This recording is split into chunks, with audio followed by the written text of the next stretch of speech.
Alright, what's up, guys? Welcome to Who the Hell Are You with Dustin Cernock, episode 6. And before we start, we're actually gonna talk about something real quick.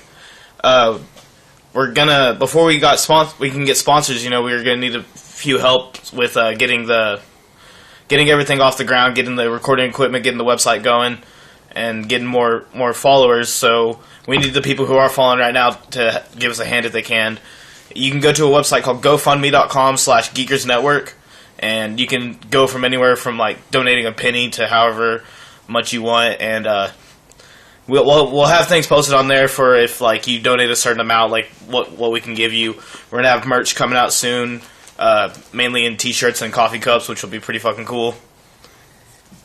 So yeah, if you go the main goal is to get better recording equipment and the website paid for. That way we can have more content coming out. Me and Tanner actually started recording the skits this weekend, so we'll have those up soon.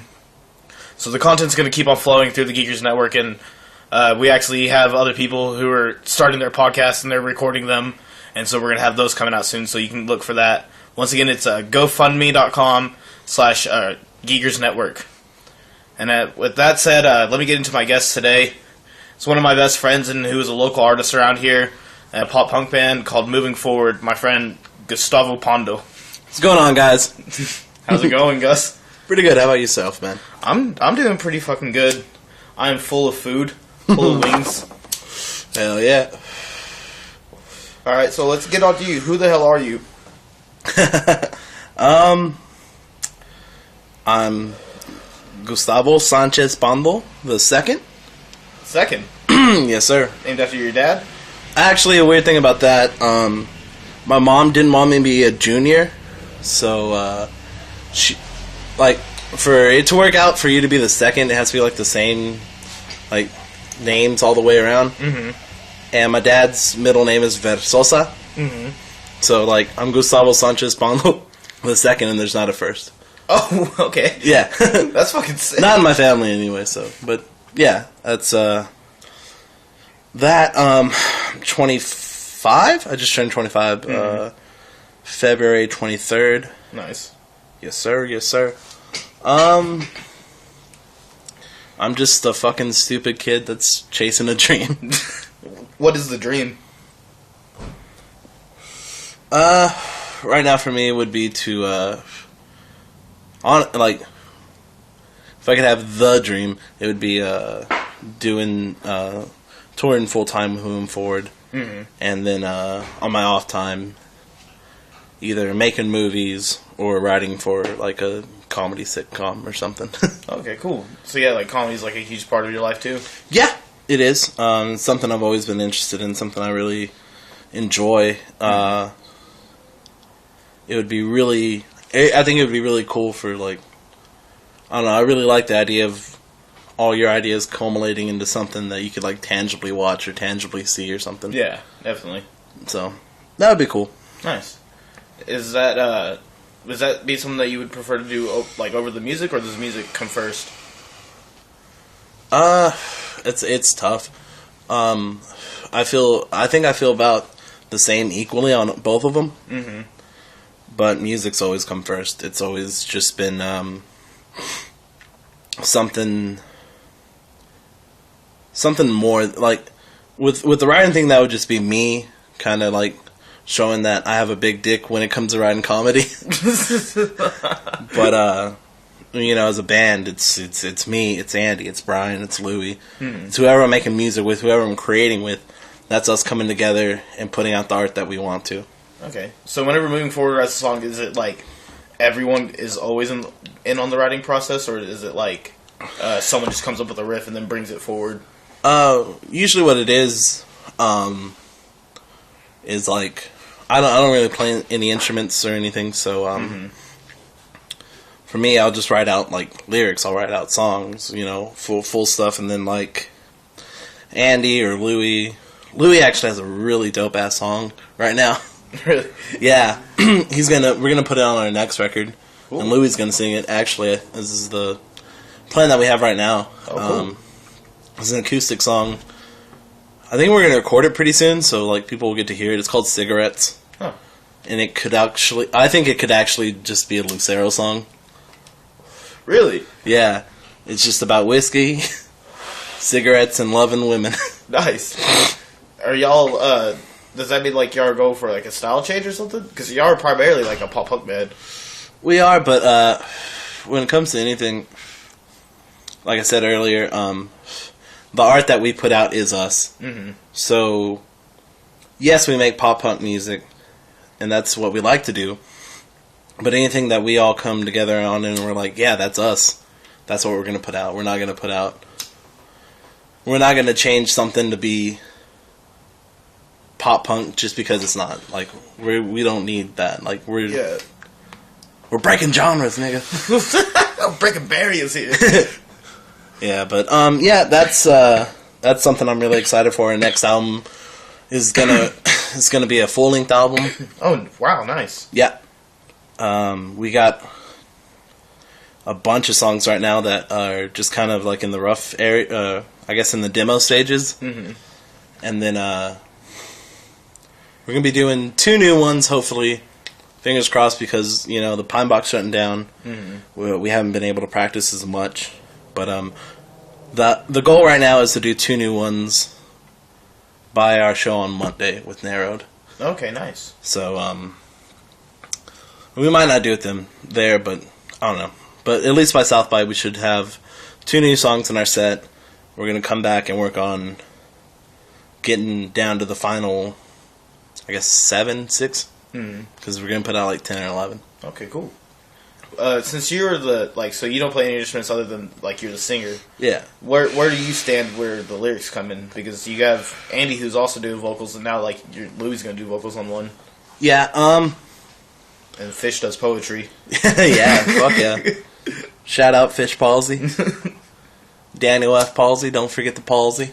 When it comes down to lyrics and stuff, it's just, like, even, like, Brian, he doesn't sing or anything, but if he has, like, some lyrics or something, and he wants to bring them forward, we all look at it and we're all like, okay, well, we like this, we like that. Or we're like, fuck it, we like it all, Mm-hmm. It's like, whoever wants to bring anything to the table, like, I'm sure, like, if by some fucking miracle, like, I came up with, like, a guitar riff or something, I showed it to Andy and he liked it, we would use that. Okay. Like, it's just, like, a lot of our writing stuff is, primarily what we all agree on. Yeah. What we all want to grow on and to progress into a new song or a new something. So, like, if Andy comes with you and he says, I want you to sing this chorus, but I want you to sing my lines, you have no problem? Like, no, I don't. Fits? I don't, and also, a lot, like a lot of things like that, like, some people do have problems because, I guess the easiest way to put it is, like, people in bands don't necessarily share the same views on stuff, but to me, it's not my band. So, like, when Andy asked me to sing lines that he wrote, I'll do it, Like, if I can come up with something cool with it, if I think I can do it right, I'm going to do it and do it to the best of my ability because it's something... Excuse me. It's something that he cared enough about to bring towards me and to bring to the whole band that it should be done, Okay, cool. It's kind of weird, like. What was it like for you being in a local scene? Because you've been in it like a lot longer than most people that I know. Because I remember going up to like Sherwood Park whenever I was like 14 or 15 and seeing y'all play acoustic shows. Yeah. We've been through it all, man. We started out. Our first shows were just park shows, and it worked out for us because we were an acoustic band at that point. I guess like the origin of moving forward is Andy started it as it was actually called Project Offset. What? Yeah. Were y'all metal? Fuck yeah, we were metal. It was just Andy. Well, no, Project Offset was just Andy. Oh, okay. And it was Andy writing songs and stuff, and then like me and Andy started hanging out more our senior year, and I came into it, and that's what birthed moving forward. Like me and Andy coming together as a writing duo and as like a singing duo and stuff. Did y'all know each other before that? Yeah, I knew Andy. I've known Andy since like junior high. Okay. So like I've known him. We didn't really kick it. We had mutual friends, and we would talk. We'd always talk about like bands and like music and like doing a band together. But like stuff never popped off right for us to do it.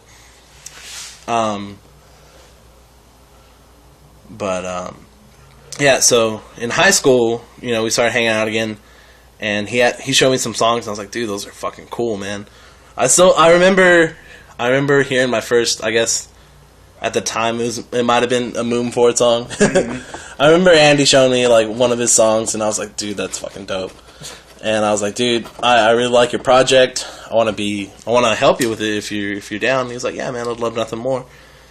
So then, what was it?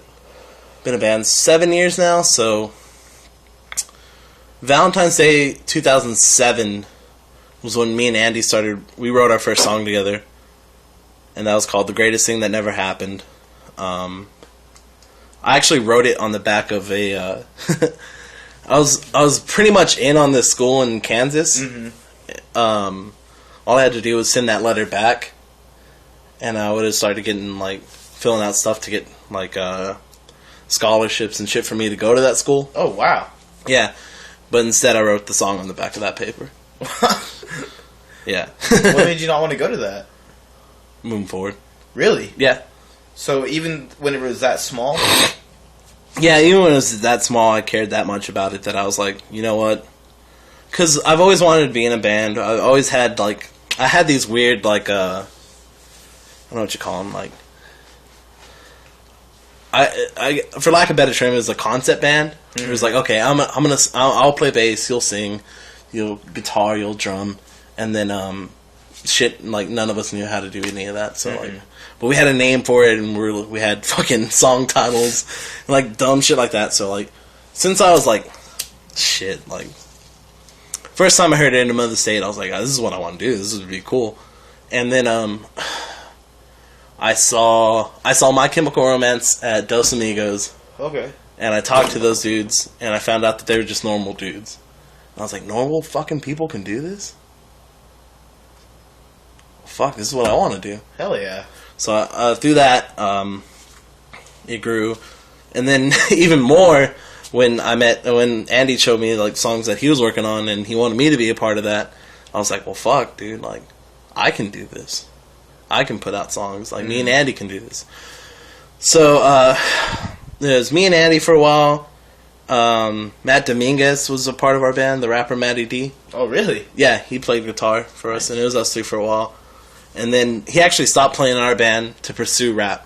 Okay. And we were all people should look up his stuff, because he's... Yeah, Matty D is fucking cool shit. He's been trying to get that going. I mean, he's still... Like, it's not that it's not going anywhere. It's just... Yeah, like, no, he's a showcase artist at South by. Oh, nice. Yeah, so, like, check him out. I mean, he's been doing that for years. Yeah. But... Yeah, so, like, that popped off, and then we had like, one drummer, and one time we were about to play a show, and he bailed on us. And I remember me and Andy were at the Waterberg on Andrews Highway. Mm.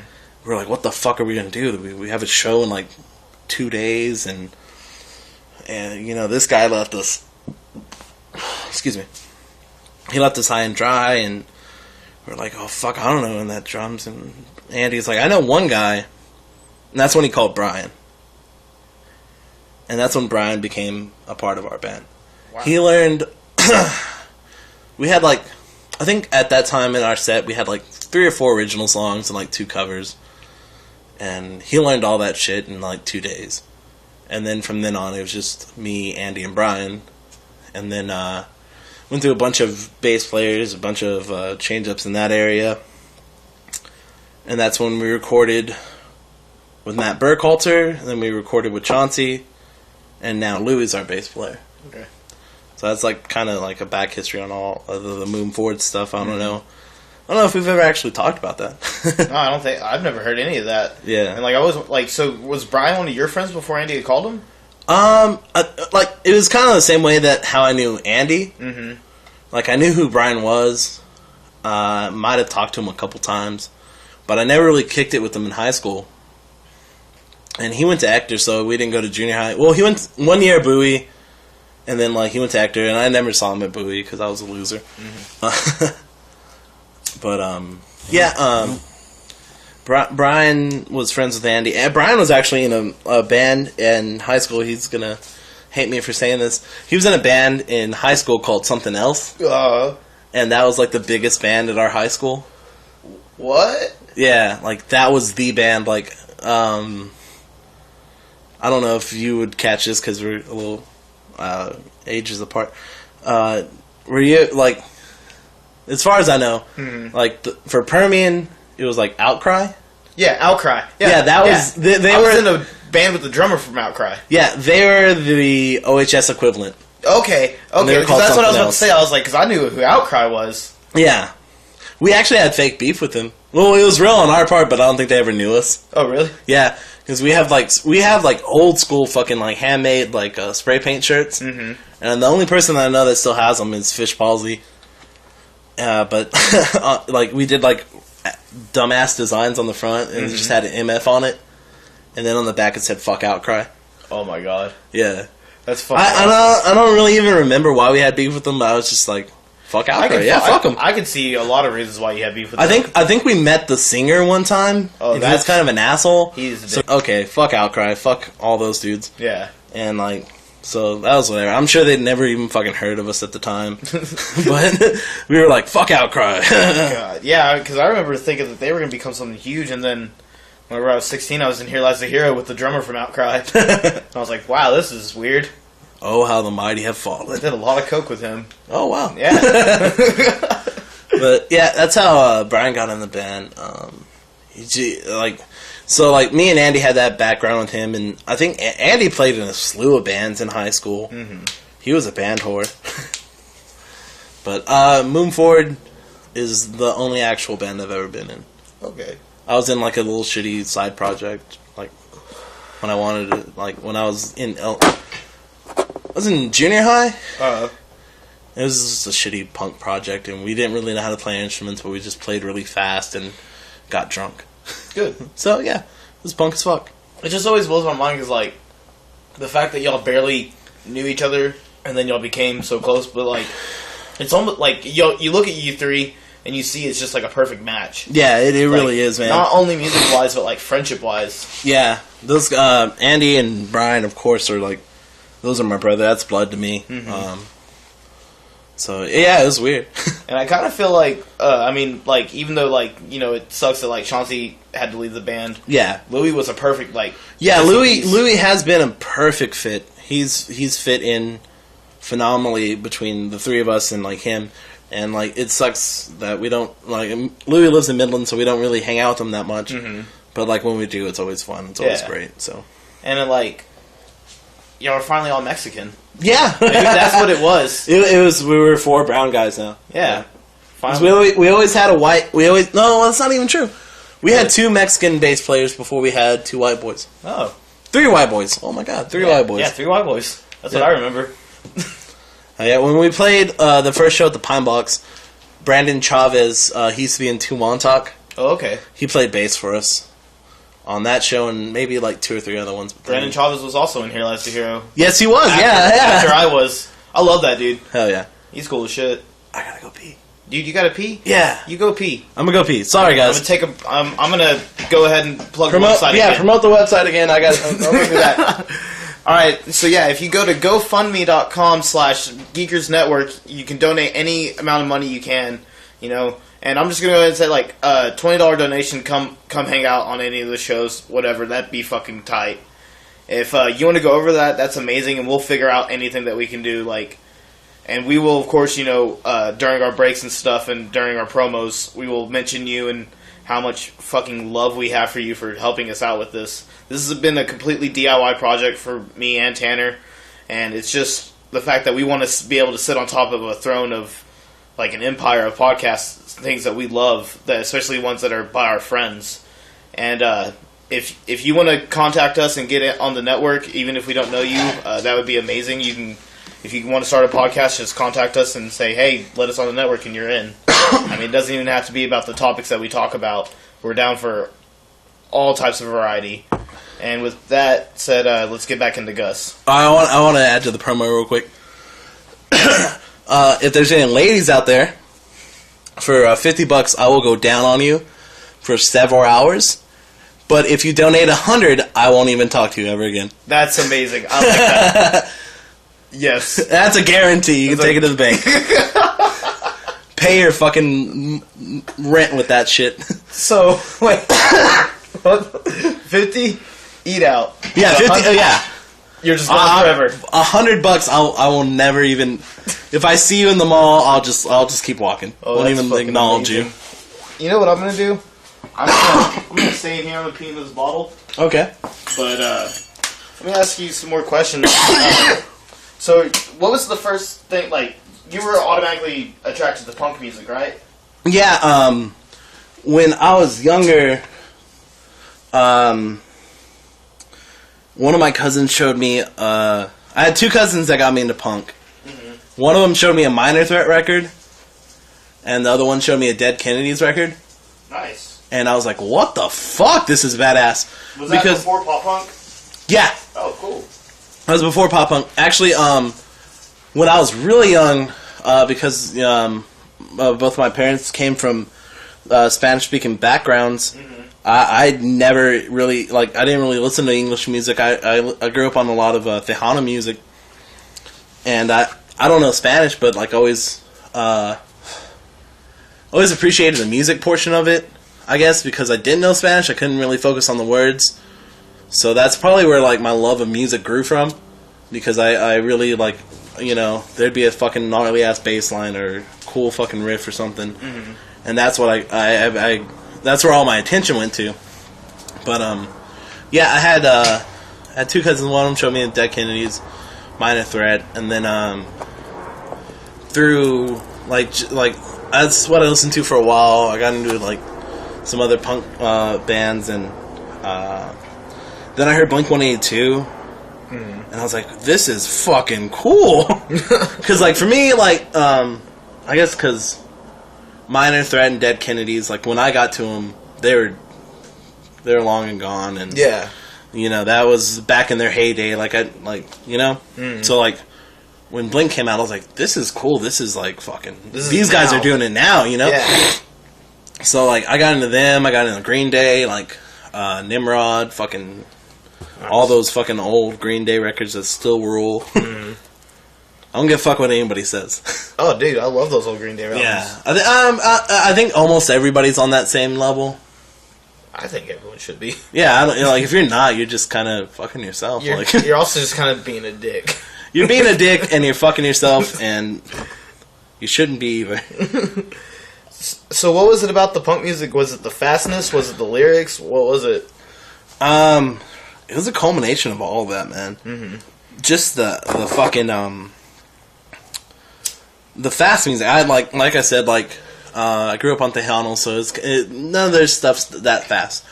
And besides that, my mom, I think the only other record at that point that I had heard that wasn't in Spanish was a Beatles album. Okay. So I was like, fuck, Beatles blew my mind the first time I heard them. As they should. Yeah, so that blew my mind. But it was never really it was nowhere near anything that punk does. Mm-hmm. So the fastness, the fucking lyrics, the angst, the fucking everything about it, the fucking feeling of that you get from listening to punk. That's what drew me in. Mm-hmm. So it wasn't. Were you a person who was put down for being different? That's a lot of people, especially people that have been on here. Yeah. Oh yeah, that's a big draw.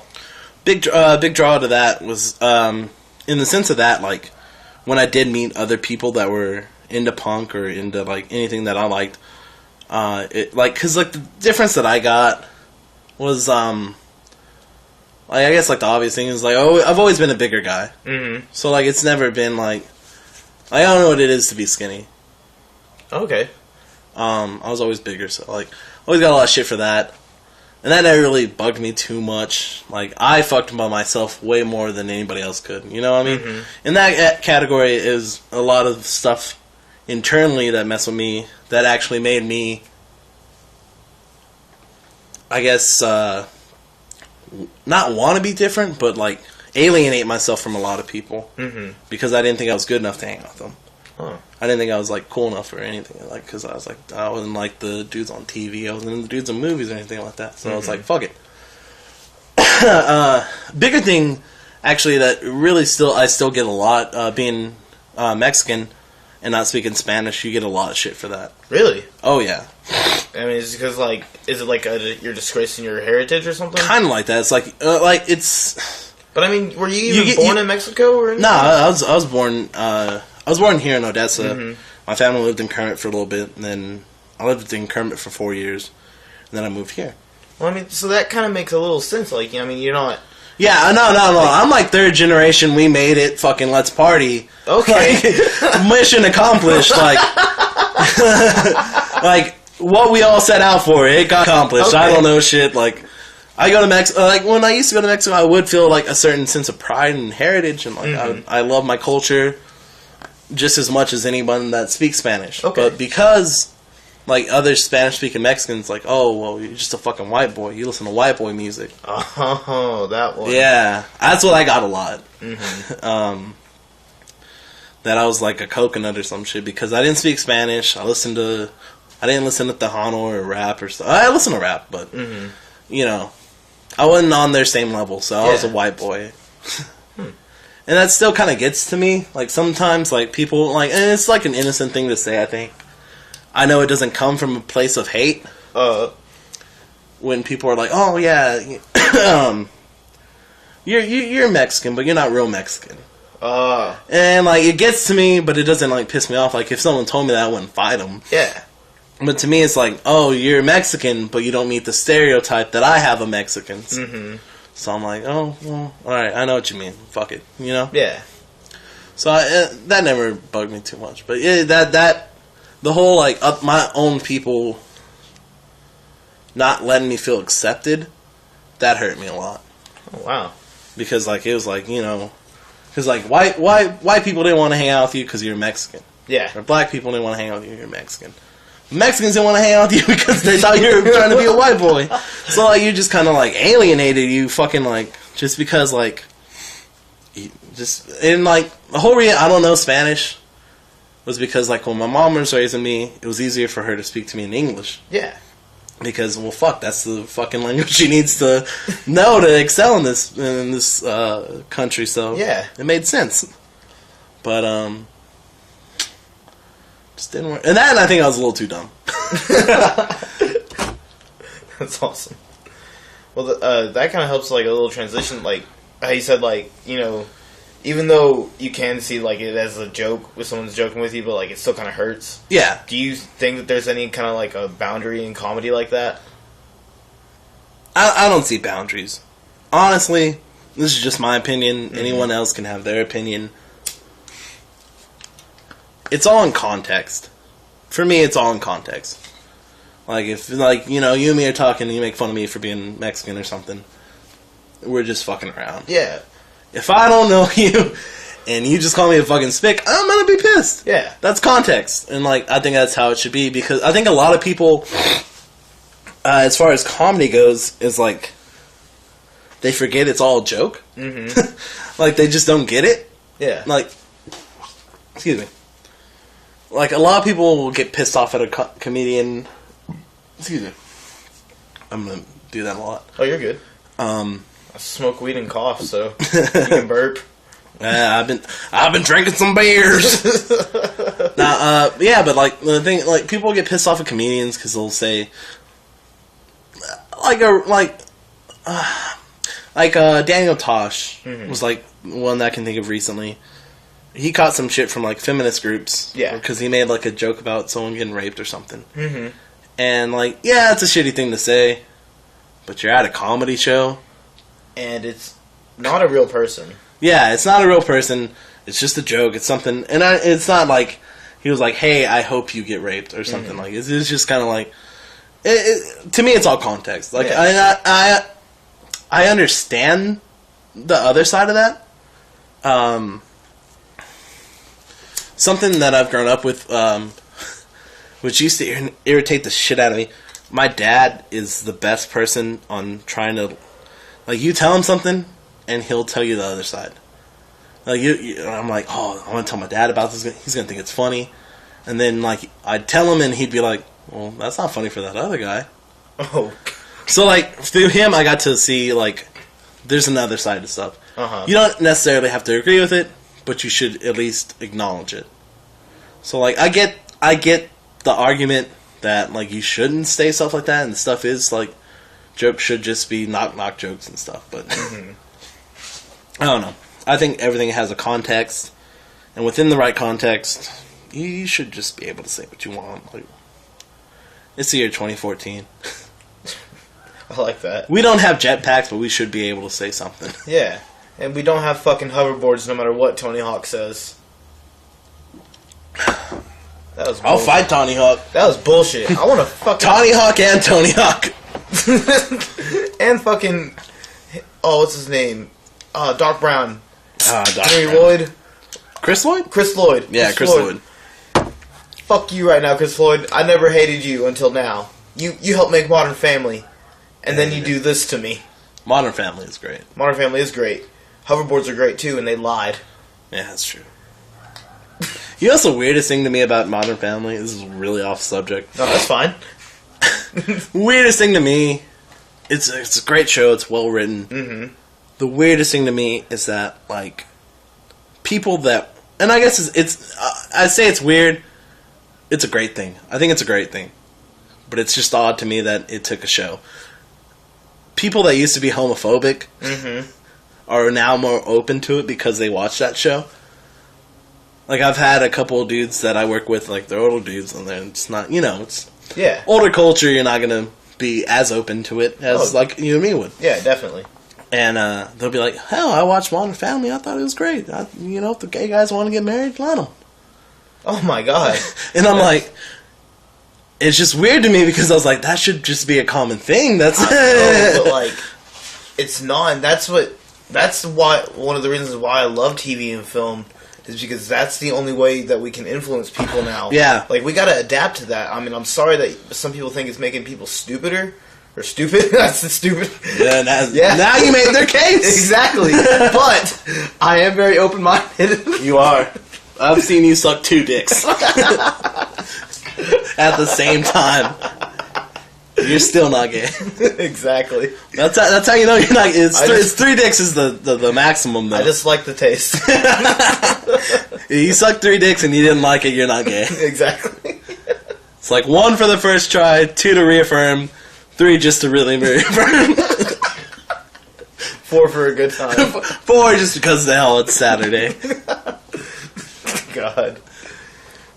But yeah, like, that's fucking awesome that Modern Family is the thing that made that happen. And I mean, it sucks, but it couldn't have been a better show too. Like, they're so well written, and it's such like I don't know. It's a good show. Well, like, Two Broke Girls is a show that's doing amazing. And that's horrible. That's making people fucking terrible. That is making women dumb again. I want to go on record. Mm-hmm. I'm not even. Excuse me for that, Bert.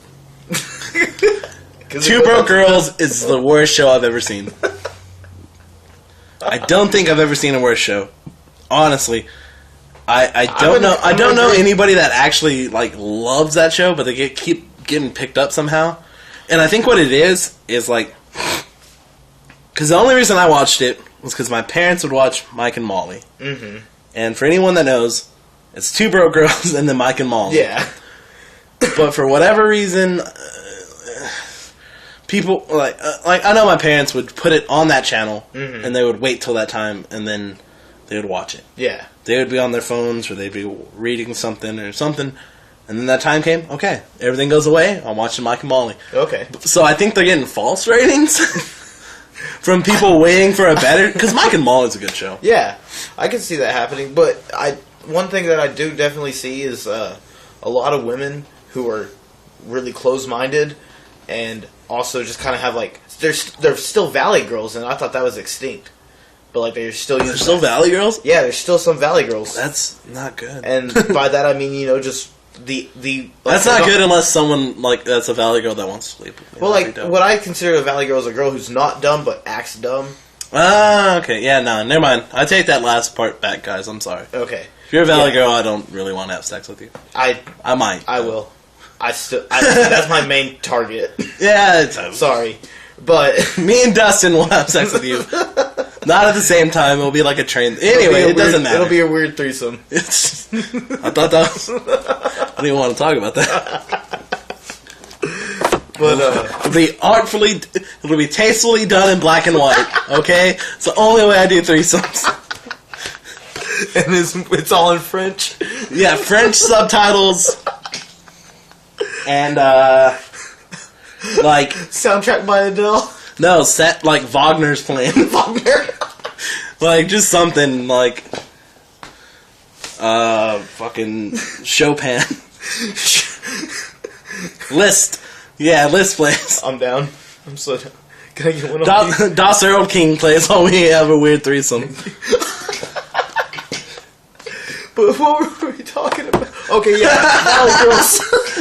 So We were talking about weird threesomes and Valley Girls. I don't know. But Valley Girls, the ones that I consider girls who aren't dumb but act like they're dumb, and those are the ones that I've met that are huge fans of Two Broke Girls. And I think that shows like that are what keeping them there, because what they watch is the reality shows of like fucking whatever's on VH1. I gotta say this though, it might disappoint some people. I used to watch the fuck out of VH1 reality shows. So did I. But like Flavor of Love, Rock of Love, anything with love in it, Chance at Love. I know. But I'll still like if they show reruns. You bet I'm not going out of the house that day. I'm just gonna... The way I saw it with those ones is, like, those are obviously scripted. Yeah. Whereas a lot of them, minor parts are scripted. And it's just, like, I don't care about their life. Like, that T.I. show, like, it's just so boring. Like, you seriously watch them watch TV. Yeah, I saw that show, like, in passing one time, and I thought it was, like, a commercial for it. Because they were watching TV, and they were just kind of talking like you and me are. Yeah. And I was like... Okay, well, I'm gonna change. Yeah. Like, I don't know. It's kind of just ridiculous. Yeah. I mean, like, I guess people could be like, well, you're doing... What was that? What was that reality show? It was about, like, kids from the South, and they would just party, but, like, one of them died, so they stopped putting it on. It was, like, in West Virginia. Was it Party Down South, or is that the new one that's out? I think Party Down South. It was something... I know what you're talking about. It was one on MTV. That's right after Jersey Shore. Buck Wild. Buck Wild. Yeah, because they got rid of Jersey Shore, and they're like, what can we do? And they're like, rednecks. Buck Wild. Buck Wild. And then one of them died? Yeah, he died. Like, I don't know really what happened, but I think the report that I read, something like, he was at a bar, drinking, I don't even think he was of age, and then, like, his car got stuck, and they all just, like, suffocated on, like, carbon monoxide. What did they expect? They were exploiting that shit. Yeah. I mean, like, you're gonna go and exploit people who were risking their lives. Of course, one of them might die. Yeah. Like, you fucking take that risk, MTV. MTV has, like, a lot of great shows that they fucking let go. Dunn. What? Ryan Dunn. Fuck. I fucked up. R.I.P. Ryan Dunn. I said Chris Dunn, but there might be a Chris Dunn out there that died.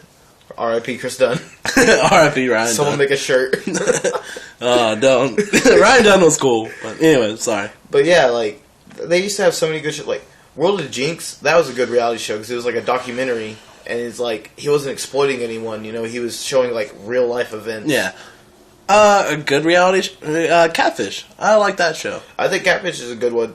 I kind of think it's scripted or whatever. Oh, but same here. I think it's like you said, it's not hurting anybody. It's like, it's just kind of like, yeah, it's showing you. Whenever you sit there and you watch like Real Housewives of LA, and they're just sitting there arguing the whole time. And they're all broke. Yeah, and they're all broke. I realize that that's like a vice for some people, but like you're not learning anything from that. Or yeah, you're not, well, that's my thing. I hope if you watch those shows that you're like, that's how I shouldn't act. Mm-hmm. Well, that's what I hope you get from see it like that because like I was listening. I can't remember the author's name, but he's the guy who wrote Ministerial Goats. Yeah. And that's like one of my favorite books of all time. And he was on a podcast recently, and he was talking about how, like, the way it works for, like, he was using, what's that show, Hoarders? He's using that for example. Oh, man, Hoarders made me... I know, but, like, it's so terrible. Like, people can't see me do it, but, like, it's... Oh god! Like Hoarders is one of those shows. Cringe. Yeah, it's a cringe. It's just. Ugh. But like the way he put it was, they always find like dead cats or some shit, and that's what the network loves. That? Like they're like, yeah, the networks are like, yeah, we want this, but whereas the viewer, what they want is, they're like, I hope I never become this. Yeah, but they're out looking and exploiting people that actually have a problem. That's the problem with the network. Yeah, but I feel like America is innocent. Like the Watcher is innocent because they're just like, man, this sucks. I don't want to be like that. Yeah, and you can kind of learn a lesson from things like that, I guess. But at the same time, I just don't like the exploitation of people. Yeah, yeah. When you have a show that's just like exploiting people, like that's not cool. It's not like you don't gain anything from that. Well, the network does. The network, I'm sure, gets millions of dollars. They probably don't get trillions. I don't think trillions exist anymore. No, not in this economy. But. I mean, TV used to be a joke because of that goddamn Obama. But TV used to be a joke to work in, and now we have some TV shows that are better than movies. Oh yeah, no, yeah. Breaking Bad as a whole is like a movie, you know. Yeah, it couldn't have been a movie.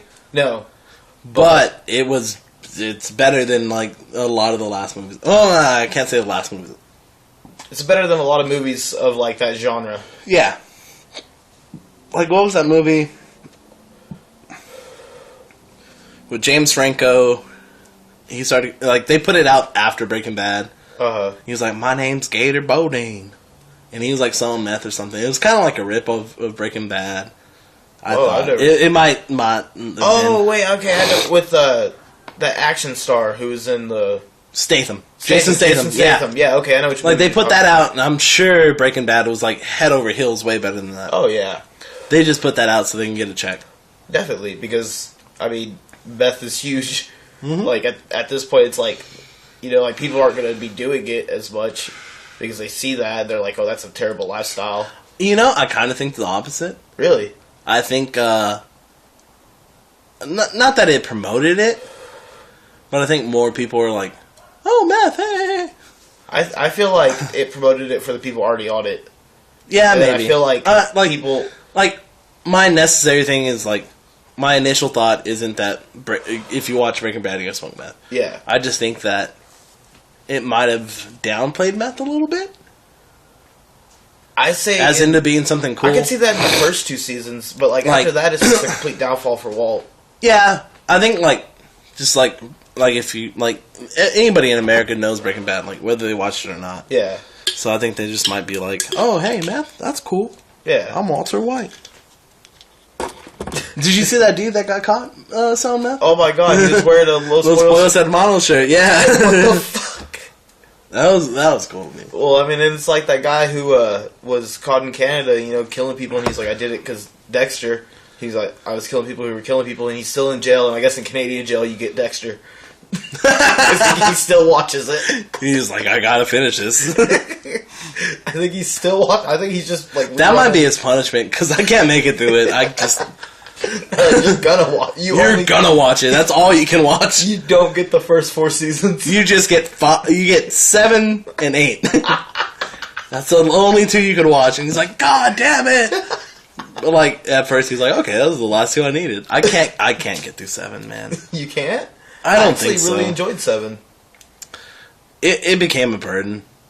Like Dexter, I loved it. It was great. And in the 7th season, I'm like, come on, Ray Stevenson's just get out of here. Ray Stevenson. Who's that? The gay guy. Well, you might not know. Yeah, I don't. You might not know he's gay yet. Oh, well, sorry. Fucking spoilers. Nah, it's cool. Like I'm gonna finish that series. I invested too much time already. But like it became one of those shows. I was like, I understand that those shows that are burdened to watch. Yeah, it's just you invested so much time. That's where I'm at Dexter. Like, and even then, like even in the good seasons, I was like, there's all these episodes that were just like shit. I was like, I can't. I'm not gonna do it. Dude, I watched the whole season of Star Trek: The Next Generation. Oh God. And there are some really good episodes in there, but there are some shit. They don't outweigh the bad ones. Oh, they kind of do. I love Star There's Trek. way more bad ones than good ones. But it doesn't matter because those good ones are amazing. And also, I have, like, Data is my favorite Star Trek character. Wrath of Khan is the only good Star Trek thing ever. Fuck you. Fuck you. It's every even number Star Trek. Everyone knows that. I don't care to know that. You're a Star Wars guy, right? Yeah. I mean, I have always been a Star Wars kid, but I always just kind of dissed on Star Trek because I was like, everyone, that's what you do. You're a Star Wars fan. Yeah, you're Star Wars one. You hate Star Trek. But then I watched it. It was the J.J. Abrams one that got me at first, and I was like, that's fucking tight. I'll say the J.J. Abrams one. I didn't see the last one that he put out. Mm-hmm. He did the second one, right? Yeah. Okay. Yeah, I watched the first one that they redid. It was a good movie. Is it going to make me go back and rewatch all the fucking terrible TVs? No. It made me do that because, Phil McDaniel, his dad loves the old one because, it was his time. Yeah. And he's like, and he'll tell you, he'll be like, some of them are bad. But, the thing was, he was like, he only showed me the good ones. That's my thing about Trekkies. Is that they're like, admittedly, half of this is bad. Yeah. Star Wars people won't say that. Even if, they'll be like, alright, 1, 2, and 1 and 2. Personally, 1 and 2 suck dick. Mm-hmm. 3 and up, I'm alright with. You're alright with 3? I'm alright with 3. I could live with 3. Cool with 3. I just don't like Hayden Christensen. A lot of people don't want that in their universe. As Star Wars fans, they'll just be like, just watch the original 3. Don't. Yeah.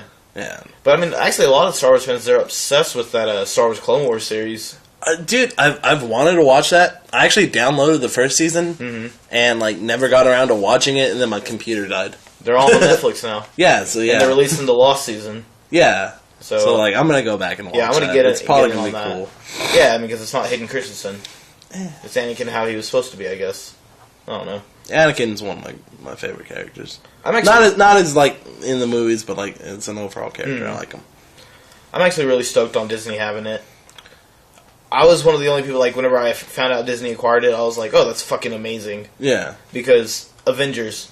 And also, Disney owns, Miramax, so... Disney was doing the Marvel movies for a long time before they bought the Marvel comics. Mm-hmm. So, a lot of the good Marvel movies, Disney did. That's why I've never really been oh, Disney's gonna fuck this up. I'm like, Disney did.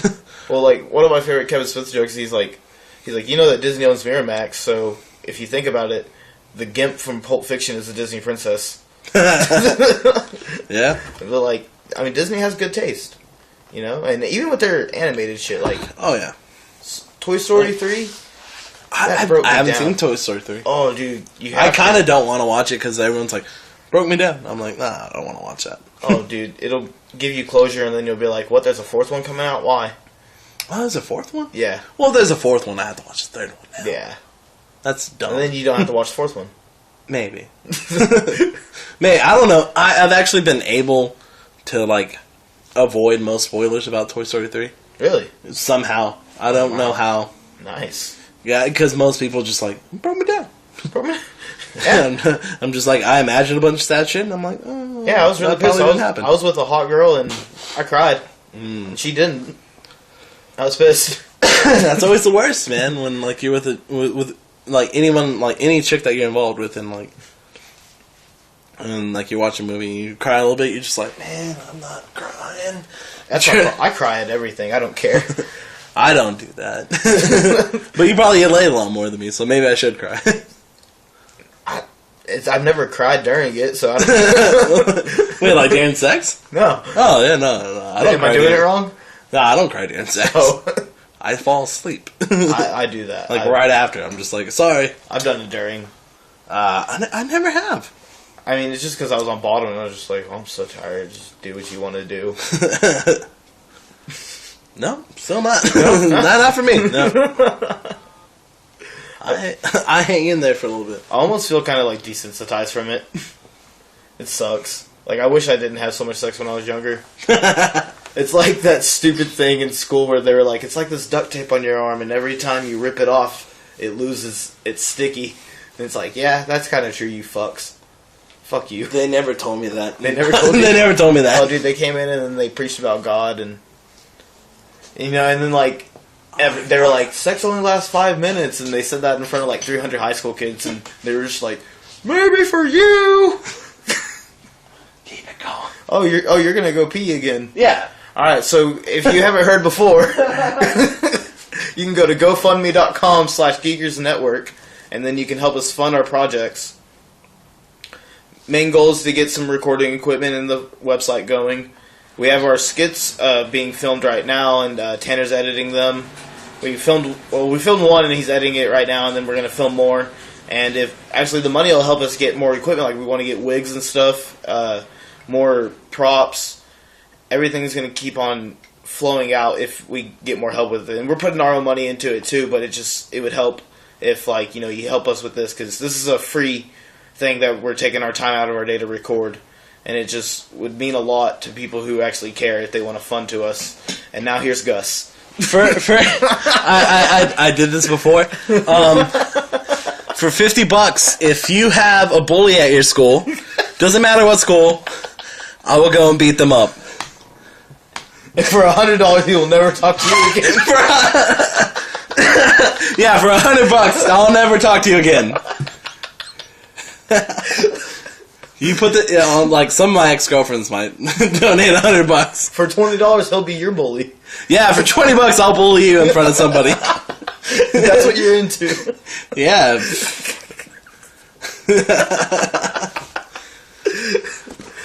Oh my god.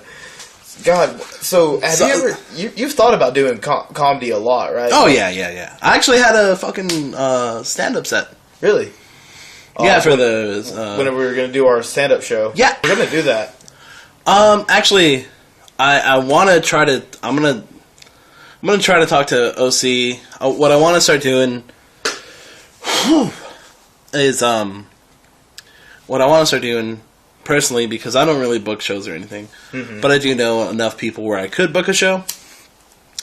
What I want to start doing, at least here locally, for like once a month events at the end of the month, and all the proceeds to that go into a local charity.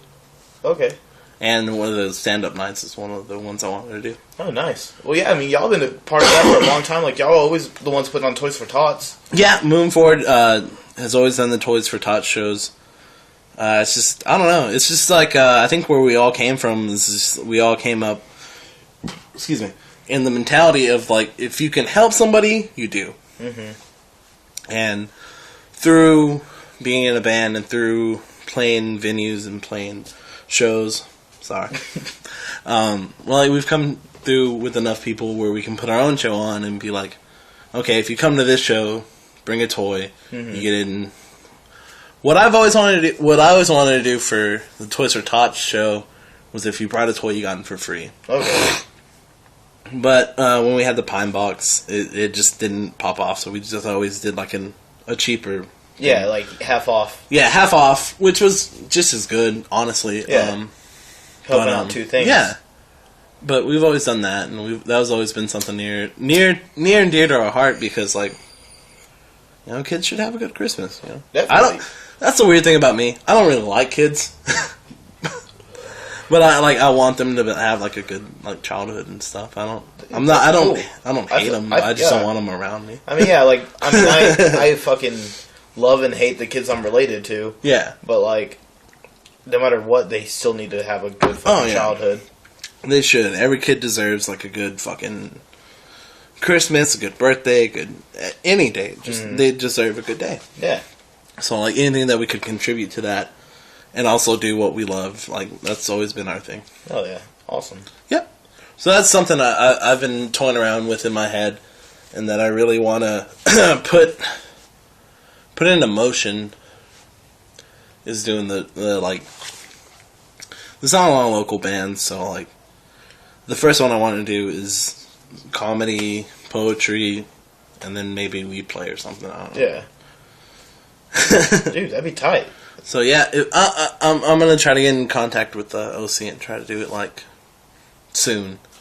And if they're cool with it, I'm gonna contact like businesses in the area and try to get them to donate stuff. So like raffles or some shit. Nice. Where you pay like $5 and you're in the raffle and you win shit. So Fuck yeah. That way we can just give as much as we can to, like, I don't know, local charities here, or donate to, like, a cause that actually needs it, like, you know, Alzheimer's research, cancer, like, anything, you know? Well, we can do a lot here. Like, a lot of people talk shit about Odessa, and it makes me mad. Dude, there's been a lot of talking shit, like, especially with, like, the Pine Box closing down recently. Yeah. I know you saw it. What were your thoughts on all that? I guess one thing we talk about here is, like, local scenes in general. Yeah. And that's everywhere. But, like, it happened to us recently. Yeah, it has. My thing was, I don't want to give anyone that was talking shit any fucking airtime. That's me. Mm-hmm. Because, like, fuck them. They're talking shit on something I loved. Something I gave my heart to. Yeah. Something that I still give my heart to. Something I still give a lot of my time to. Mm-hmm. And, I think, if they could name a place here locally that brought in more independent artists of any genre and any other fucking thing, any other form of art that they wanted to think of, and they don't say the Pine Box, they're fucking tripping. That's just real shit. Yeah. Pine Box brought through poetry, we brought through hardcore, we brought through fucking rap, we brought through any genre, anything, any art form. Not at, like, old, like, has-been underground. Mm-hmm. And, like, new current artists. Yeah. People like you and me. People like anyone listening to this. Mm-hmm. That are trying to make something of themselves. Trying to follow a dream. Same dream that I share. Whether it's in pop punk, or whatever genre, whatever art form that you choose. For them to talk shit on us in any spectrum and say that, like, because I get it. I get that the Pine Box wasn't it wasn't for everybody. Mm-hmm. There's a lot, it was a venue. Yeah. And a lot of people aren't used to going to venues to see shows, which makes me sad. Yeah. And it makes me sad that there's not venues around anymore. Yeah, because people are more used to a bar and stuff. Yeah. It makes me sad that it has to be a bar now. Mm-hmm. Like, you have to have a bar that does shows every now and then to stay open for a place to do shows. Yeah. It makes me sad that venues aren't a real thing anymore. Yeah. Like, the Pine Box shutting down temporarily makes me sad. Mm-hmm. Because, like, for me, like, and when we toured, like, we would tell people about our spot, we'd tell them about the Pine Box, and like, we don't have anything like that. Yeah. You know? I've been out of town, people are like, oh, you're from Midland? You're from the Pine Box. Yeah. I've never gotten to go there. I've always wanted to go there. Or some people are like, oh, I got to play there. It's one of my favorite venues. Yeah. And it was one of the last DIY venues. Yeah. I don't, like, there was one in Denver, and it's a shout out to him. Seventh Circle in Denver was a fucking amazing venue. And it was strictly a venue. Mm-hmm. Very nice people. Wholeheartedly, I love those people. And, it sucks. It kind of makes me mad too. I know I'm switching subjects. It kind of makes me mad too that when we shut down at the Pine Box, when we shut down at 510 Big Spring, South Big Spring, everyone gave a shit. Yeah. That's what made me mad. That's what made me mad about that. Because you gave a shit before we went closed down. Well, I even saw statuses where people were like, I didn't go there that much, but it was still a cool place. Yeah, like, stuff like that. Like, if you don't want us to shut down, if you're that bummed, and you... Like, for me, I saw a bunch of heartfelt, like, it's dumb to say, status updates, or, like, social media updates in general. Excuse me. Where, people were actually giving heartfelt testimonies to the Pine Box. Yeah. And that, to me, that meant a lot. Mm-hmm. To even be associated with the Pine Box, from my entrance into that scene to where I'm at now, for me to be associated with it in any way, that's a blessing. That's the greatest honor that I could have right now. Mm-hmm. Because it meant that much to me. Yeah. So, for some kid to say, oh, I'm super bummed that the fucking Pine Box was closed. I never win. But, like, I'm like, well, fuck you. You're pissing on my fucking statue. Yeah. You know? Something that, like, everyone, like, like, I don't know how many of us, like, would show up there with, like, 20 and then, like, the show's 8 and be like, keep the change. Yeah. You know, because everyone... Something that's the thing, like, if people, like, and I get it, like, you don't want to go to every show. Mm-hmm. You don't want to, like, you know, there's stuff like that. Like, I get that you can't make every show. Yeah. But if you were, like, never really about it when it was open, or you're about it for a short time, and then, like, you know, someone said something rude to you, and you're like, fuck the Pine Box. Mm-hmm. Like, that's dumb to me. Especially when people have, like, really shitty, fucking dumb answers to why they hate the Pine Box. Mm-hmm. When it's just because, oh, man, you know, someone was mean to me there. Like, yeah, grow the fuck up. People are mean. Yeah. Like, that's how I feel, man. Like, people are mean. People are shitty. Grow up. Yeah. If you actually care about what you say you care about, you'll go to the next show. Yeah.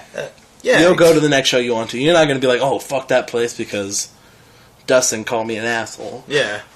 I mean, that's my whole thing. Like, if you want to play a show, then you're going to play a show. Yeah. Wherever that is. Like, I mean, Graveyard Disciple, we would always be down to go play in Andrews, Texas, where, like, there was no one going to shows or anything. But, like, we were just like, fuck it. We know these people who are booking us who are fans, you know, so, like, we're going to play. And it's just, like, it's also, we can play shows. Like, especially, like, getting to drive somewhere to play a show, that's always fun. Mm-hmm. Like, no matter what, because there's going to be someone new. This is my thing about, if you're in a band, if you're an artist of any form, and you don't want to play at a certain venue, then you should just fucking stop. Because you're not in it for the right reason. Yeah. You're in it just to fucking say you're in a band or say you're doing something. You're not in it for the right reason. Moving Forward has played with everybody. We played with Zabalba. Yeah. We've played with hardcore bands, we've played with fucking metalcore bands, we've played with everybody. Because we like to play. Don't play with a black metal band. Yeah, we've played with everybody, like, and we love those shows. Like, personally, I don't like being on pop punk shows. Because it's formulated. You know, it's just pop punk, pop punk, pop punk. Yeah. But when you switch it up and it's like pop punk, hardcore, that's a fucking good show. Yeah.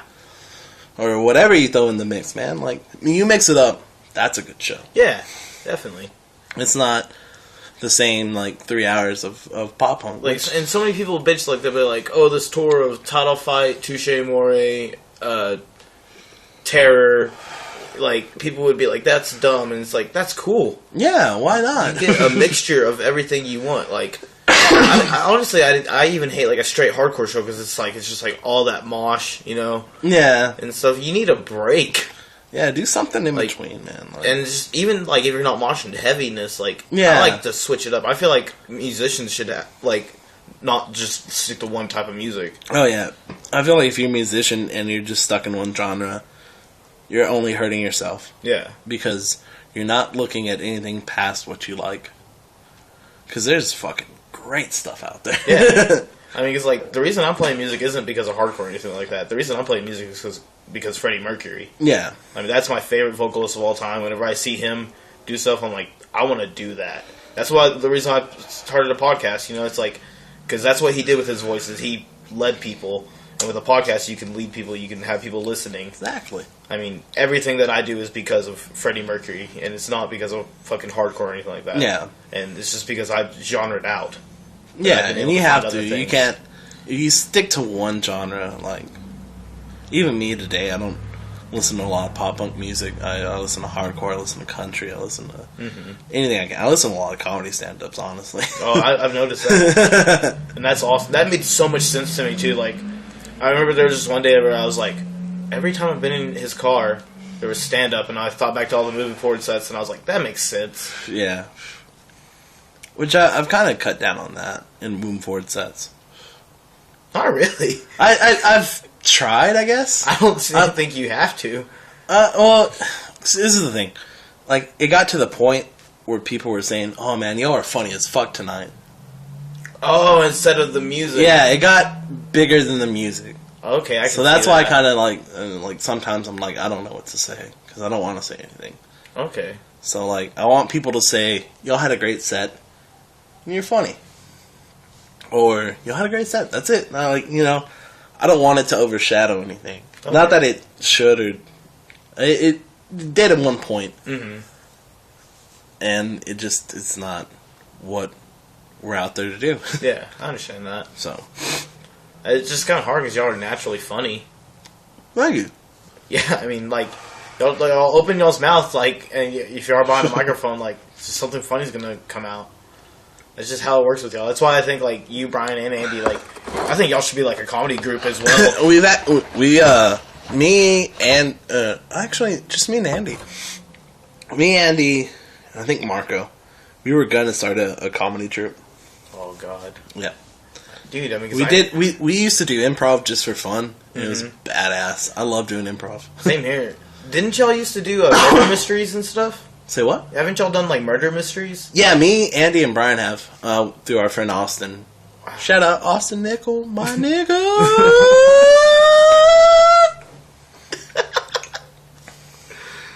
Okay, continue. That's it. Oh, that's it. Nah. Yeah, we've done murder mysteries, and those are fucking a blast. And you like D&D? I love D&D. Which is straight acting, right? Like in improv? Yeah, a lot of it is acting. A lot of it, when it gets to like your character, you come into character. You don't base it off of what you would do.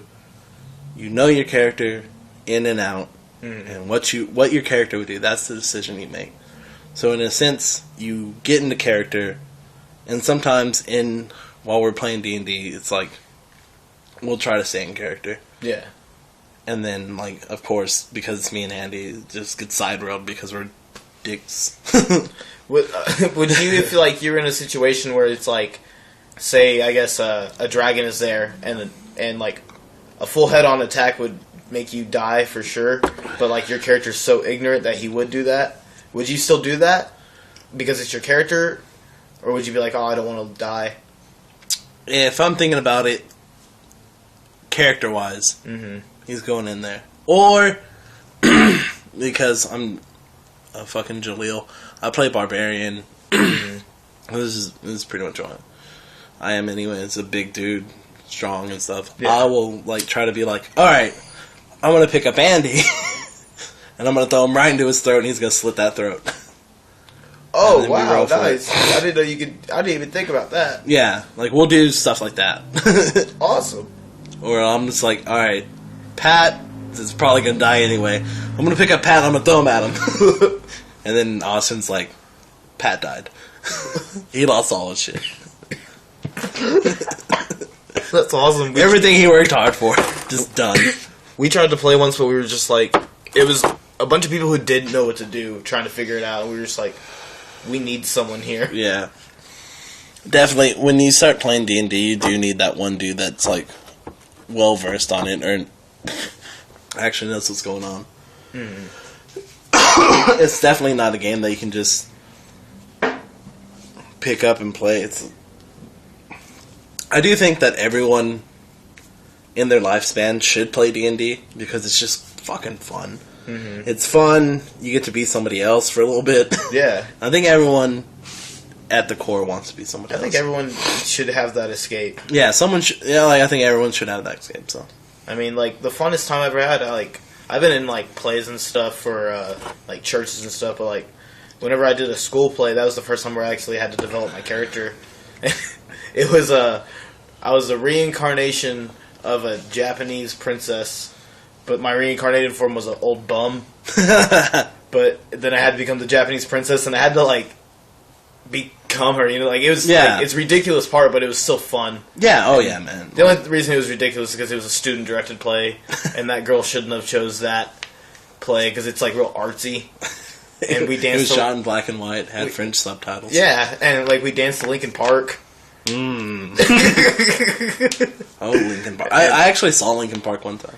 Oh, I would actually love to see Linkin Park. They did a fucking show. I saw them on the Project Revolution tour. Oh shit! And it was That's like a big one for them. Actually, I saw the main stage was like him, which him I was never too big into. That was my favorite band at one point.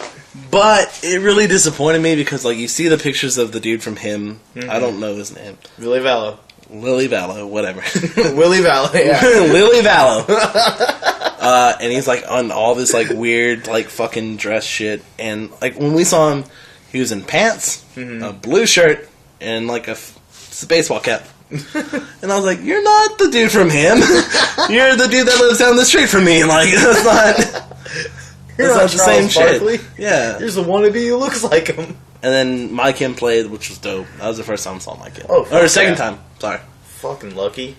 Yeah. I've seen them 3 times. Oh, God, I never got to see him. I saw them one of my once favorite with Blink, bands. I think. They might have done that tour. I don't know. Yeah, that Blink went over there on their new CD. Yeah. Yeah, because I remember y'all went to that. Yep. So, once again, Dustin's going to throw a promo in because I have to do this thing. Alright.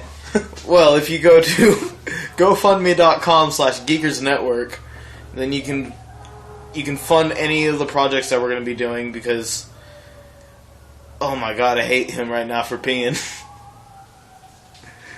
I'm extremely high. All the money will go in to Phil McDaniel, the guy who records he edits all the podcasts. It's going to go into his PayPal, and then he's going to be supplying that into the website, into buying our recording equipment, into buying our props. And if you donate a certain amount of money, we'll let you be in the skits, we'll let you be on the podcast, on mine or on mine and Tanner. Phil and Tanner are supposed to be starting one that's all about video games. Hopefully Gus and Brian are going to be starting one soon. Yes. Alright, do you have any other thing for the GoFundMe? Yes, I do. For $80, if you donate $80, I will fight Dustin in such a way that it will end up on World Star. What does that mean? Somebody will record it from a video cam, I knock you out, they yell World Star. Okay. $80. $80? You'll get to see us on World Star. So, like, we're gonna wear boxing gloves? Nah. Have you ever seen World Star? No, I don't know. You don't go on World Star? No, I don't. World Star is fucking dope. I waste a lot of days on that. Because all it is like rap videos or rap songs, fights, pictures of, like, beautiful women. I'm on there all day. Alright. And if you donate $100, then me and Gus will never talk to each other again. Yeah. It'll be a video of us shaking hands. Yeah, and that's it. And saying goodbye, sweet goodbyes. And then people are having to drag us away. No! My sweet Gus! Come hug me, I know you want to. I will, I want to, but I won't do it. I won't do it.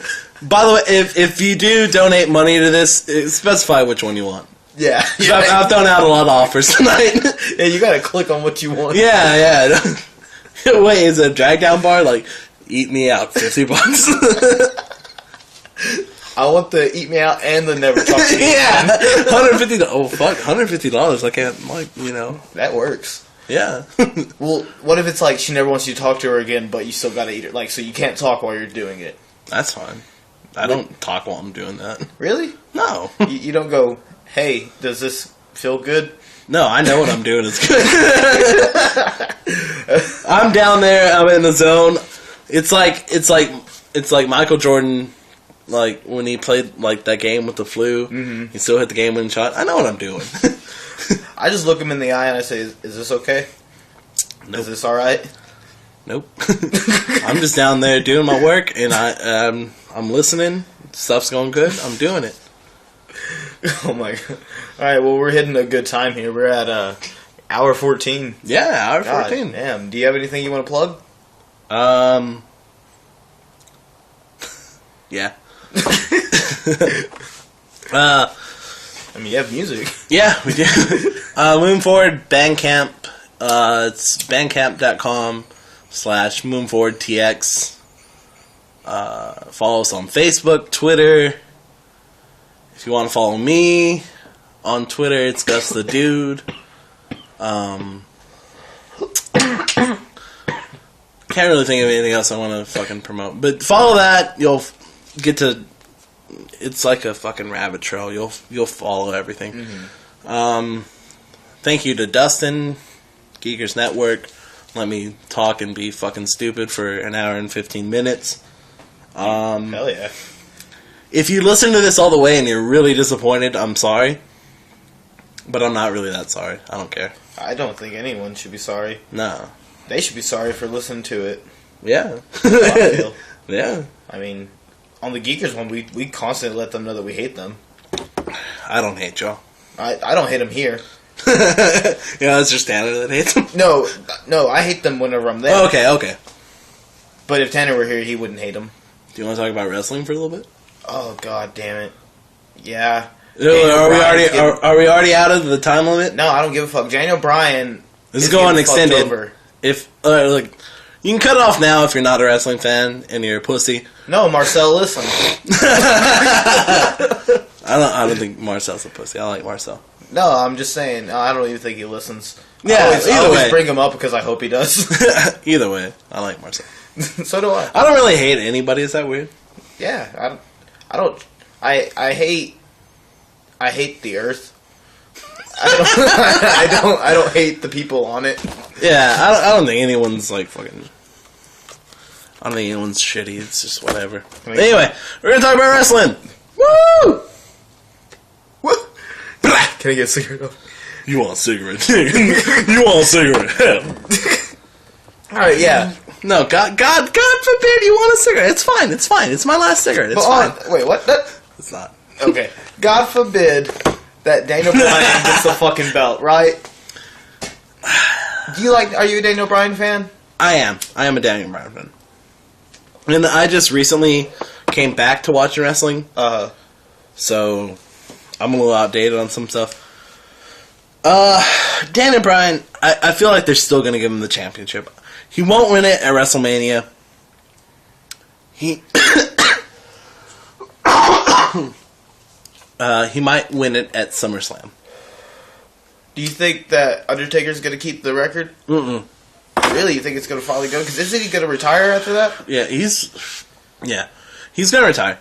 My thing about that is they're building it up, and it makes more sense for the storyline and for active roster right now for Lesnar to beat him. Okay. So what I think this is my thing. I think what they're working at is Lesnar beats Taker, he ends the streak. That's another thing that he's conquered. Okay. Like you and me were talking about Paul Heyman. Yeah. He was talking about like everything that he's conquered. Yeah. That's gonna be another thing he conquers. Okay. I think it'll be a good match. I think it'll be one for the ages. But that's the match they're working there. And I think who is it? Orton Batista? I don't know who wins there. Man, I think Batista's going to win. They might do that just because people are getting tired of Orton being champion. But they don't like Batista. They could almost turn Orton face because of how much people hate Batista. True. So I don't know where they're going to go with that. That's up in the air. But like, Batista's going to be around for a lot longer because he's promoting Guardians of the Galaxy. But Orton's an all-time player. He's always. I saw Orton fight here. I know, but dude, I feel like that Batista's in a really good spot right now just because he's in a fucking movie that's gonna. Yeah, they might give him the championship for that. I mean, like, then though, because I think they're doing this thing where they're beating down Bryan. And I think it's going to continue. But at WrestleMania, I do think that Triple H is going to lose to Daniel Bryan. Really? Which will validate him as a fucking number one contender, finally, against Batista. Or Orton. It doesn't matter at that point. Yeah. Honestly, it doesn't. And then they'll beat him down again. He might get hurt. And then he'll pull it out somehow at SummerSlam. What do you think about CM Punk? I don't think he's coming back. At all? Mm-mm. You think this is all, like, not the writing? Like, this is... I think this is actually legit. I don't think it's a work. I can see that from him. I really could. I mean, he has nothing to prove anymore. I do think if it is a work, what they're going to do Because right now, what they're doing is kind of the opposite of the Stone Cold Steve Austin storyline. Where it was Stone Cold Steve Austin giving it to the bosses. Yeah. What they're doing right now is the bosses giving it to the wrestlers. And me and Rainer, shout out Rainer Nava. Me and Rainer were talking about that, and he told me that, and I was like, that fucking makes sense. But I think he's gonna. I think that storyline might change soon. And it does go back. If CM Punk does come back, I think what it will happen, CM Punk and Bryan team up to take down the Authority. Damn. Jesus. That's really smart. You got. I hope that plays out like that. That's the best theory I've heard. Dude, I've watched wrestling for so long, and I love it so much that I can kind of tell where matches are going. And that would be the best storyline if they wanted to draw in all the fucking people. If they wanted to make the real money, what they're gonna do, I think, is they're gonna stretch this out. WrestleMania, where the bosses are still sticking it to him. Bryan beats Triple H, and then it starts a new era. Then CM Punk comes back. Then him and Bryan are taking on the fucking Authority. They're not going for titles or anything, but once they do take down Authority, Daniel Bryan, CM Punk. Holy shit. Yeah. I just thought of an idea.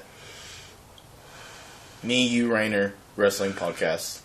Fuck yeah, let's do that. Monthly. Because monthly it'll be free. Yeah. That's fucking perfect because we break down the whole month. We keep up with the whole month, and then we review that. I'm down with that. And then the thoughts for next month. And that way, because all the pay-per-view events will happen during those months, you know? Yeah, and then Rainer has a network we can watch every pay-per-view together. Well, there we go. I'm down with that. That's right. I do want to say this. What I think they're doing really right now. Cena versus the Wyatts. Oh, God, yes. It's the face of all faces versus the heels. And they both have really good mic work. Yeah. Bray Wyatt is fucking phenomenal on the mic. Mm-hmm. And I hope he beats Cena at WrestleMania. Oh, God, yes. Because that'll bring, something really darling. How do you feel about the Shield? I was indifferent to him. But watching a couple of these last matches, I like Roman Reigns. Mm-hmm. I really like Seth Rollins, especially after this last Raw. Mm. And I don't like Dean Ambrose at all. Never liked him. Really? His hair's stupid. I just love the way they come in. I don't know why they come through the crowd. I love it. I don't know why Cena talks to the camera whenever he comes out. Yeah, that's true. He always has something to say to the camera. So CM Punk did that. I don't care. He was like, it's clobbering time, and then he would turn around. It was a fucking Cro-Max shirt. Well, that's a difference. I'm talking about John Cena always having something different to say. Yeah. That's his bit. He's like, I'm witty. I'm not a Cena fan at all. I'm over being Cena. But I'm actually... It's a weird thing. I do say, when I go to work sometimes, I'm like, the champ is here. And then the other day we were putting together vows, and my boss was marking down everyone that we did. Mm-hmm. And he played the John Cena theme song every time I created one. That's fucking awesome. He was like, ba-ba-da-da. It's like, champ is here? Fuck y'all niggas. You can't see me. But yeah. Yeah, the Cena Wyatt thing, love. What's the other storyline? Usos. Usos. That was a phenomenal match against Outlaws. Yeah. When they won the title. Oh my god. Were you a Rikishi fan? Mm-hmm.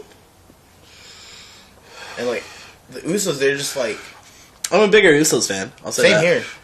No, Rikishi. Well, see the way they worked Rikishi was he was just there. It wasn't they were working the Usos now. Mm-hmm. The Usos are a legit fucking tag team. Yeah. And they're a legit player in everything that's going on. So, Yeah, the Usos win the title. I thought they were going to do that earlier, but I feel like the Raw in Chicago, they felt like they had a lot to make up for. Mm-hmm. So they're just like, all right, Usos win. and that the Shield and Wyatt's fight was phenomenal too. Seth Rollins killed it. Yeah. Roman Reigns killed it. Dean Ambrose has stupid hair, so I don't like him. Because like everybody else in that fucking group has long hair, and Dean Ambrose like just wets his hair, and it kind of looks stupid all the time. Leave him alone. No, he doesn't even defend the U.S. title. Fuck him. Do you know who I really like? Mark Henry, and I love whenever he comes out. I love Mark Henry, and I think they don't do enough with him. Mm-mm. Him and Big E Langston. I couldn't believe that Lesnar slammed him through the announcing table at the beginning. Yeah, they usually say that for the last. See, I think Mark Henry, and to an extent, like all of the black wrestlers right now, they're just there to promote other wrestlers. They're not ever going to stand alone. Big E Langston might. Kofi Kingston won't. He's a crowd favorite. Mm-hmm. He does a lot of high flying stuff, and he's really great to watch. Yeah, but they're not going to treat him right. Mark Henry, he's kind of older, so I get it, I guess, to a certain extent. But like, he's the world's strongest man. Yeah, he should do something with it. Not like when they brought in Brock Lesnar and like he like hurt Mark Henry off top, and it was just like, oh, you're a bitch. Oh, he's coming in off of UFC fame too. Hey, he got knocked the fuck out in UFC. But people loved him, especially here. Like, oh yeah, no, a lot of people do. He did have like, I mean, he was champion. Yeah, he was heavyweight champion. So, to a certain extent, he was good. Mm-hmm. He was good enough to be champion. That's good enough for me.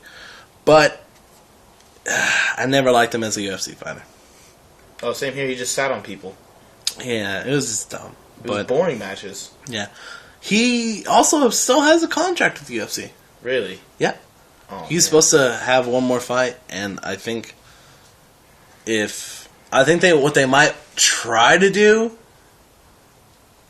if like everything entails, make Brock Lesnar champion at WWE, and then let him go fight in the UFC for the heavyweight title, if he can. If they can work it in there, because then if he wins, you have a double champion in 2 leagues. You have the greatest fucking fighter of all time. Yeah, but he's not gonna win. Not in UFC. UFC's nobody will fucking lay down for him. Mm-hmm. Nobody's gonna job for him. Damn. Problems. Yeah. Well, shit, dude, this has been fun, but I have to drop knowledge like no other. Alright. But really, thank you for coming on here. Thank you for having me. Appreciate it. It's been fucking awesome, and look out for him. He's going to be on the Geekers one as well. Yes, sir. We're going to do the Ballad of Moving Forward. Hopefully. Get them all knocked out. Yep. Moving forward week. Yep. But yeah, I'm fucking super stoked that you got to come on. I mean, you've been one of my best friends for a while now. Yes, sir. You helped me through a lot of things. Thank you. I appreciate that. Yeah, I mean, like, you're one of the greatest people I've ever met, like, honestly. And I'm stoked that we get to continue it means our a lot. It means a lot that you would say that on record. Yeah. Oh, dude, definitely. This will hold up in the court of law. So. Oh yeah. All right. Well, this has been Who the Hell Are You for this week. I'm Dustin Sarnock. I am Gus Pando. I hope it was good. I'm just gonna stop it.